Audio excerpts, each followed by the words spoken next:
I call this piece "The Kurds Under Attack." And now here's the problem. America has found the Kurds to be highly effective allies in Syria fighting the jihadists.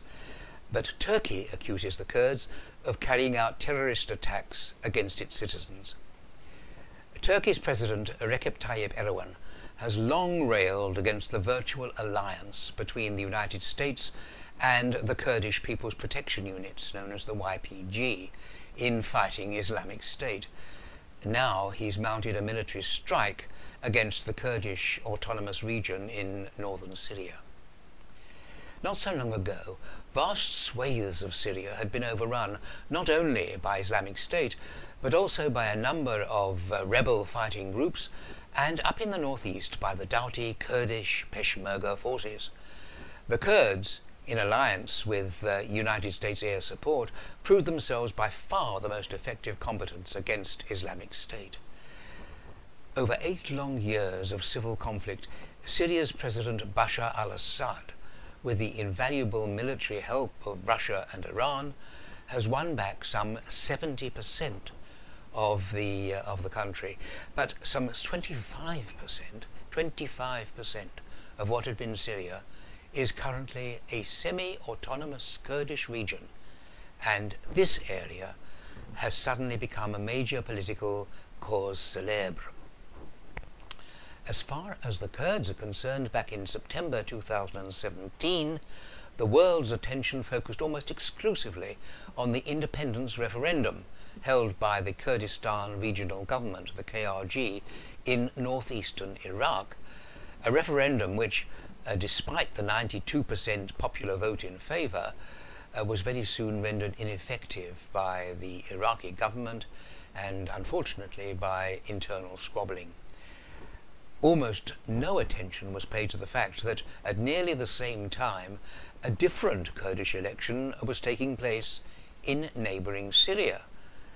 The 2 million Kurds in Syria, accounting for 15% of the population before the civil war, had long aspired to some degree of autonomy, and it was the internal uprising in 2011 against Assad's regime that gave them their opportunity. As the civil war inside Syria descended into a maelstrom of at least 6 separate conflicts, up in the north, the Syrian Kurds were battling Islamic State and successfully winning back large areas of Kurd-inhabited territory.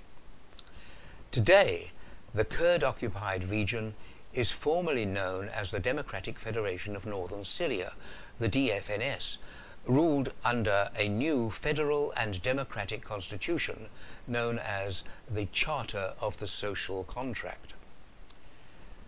Now, the reaction of the Assad regime to this development has been astonishing. It's been a virtual volte-face.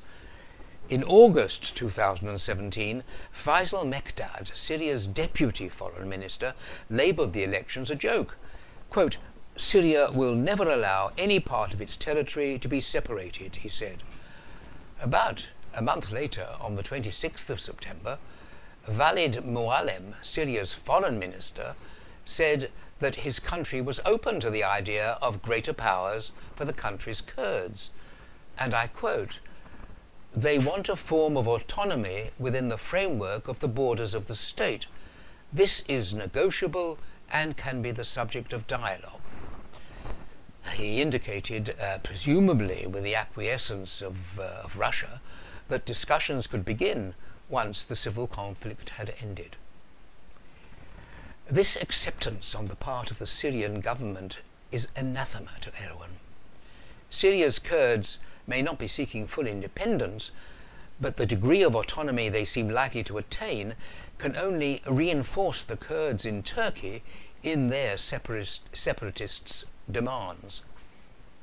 The worst scenario, from Erdogan's point of view, would be if a Syrian Kurdistan were established, which then amalgamated or federated with Iraq's KRG, and in that eventuality, demands by Turkey's Kurds to be linked to it in some way might become irresistible. This partly explains why a political tempest suddenly tore across the region in mid-January. Allied to this, however, is the announcement by the United States earlier in January that it proposed training the Kurdish YPG and the Syrian Democratic Forces jointly to be part of a 30,000-strong border force. Turkey reacted violently, threatening to combat any such Syrian Kurd militia. Turkey, said Erdogan, must nip this terror army in the bud. Appalled by the extreme reactions on both sides to the announcement, United States Secretary of State Rex Tillerson hastened into the media to declare that the, quote, and I must quote this, the entire situation has been misportrayed, misdescribed, some people misspoke. We are not creating a border security force at all. Later, he declared, this is just more training and trying to block Islamic State from their escape routes.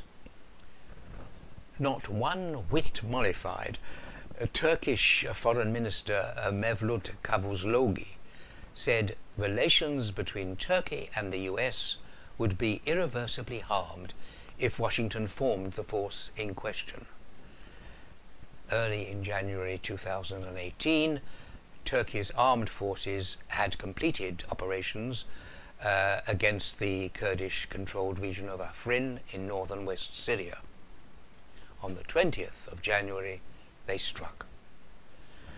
So that is where matters are precariously balanced, with the Kurds, this time the Kurds of Syria, again in the world's spotlight, in the Kurds' long march towards national autonomy.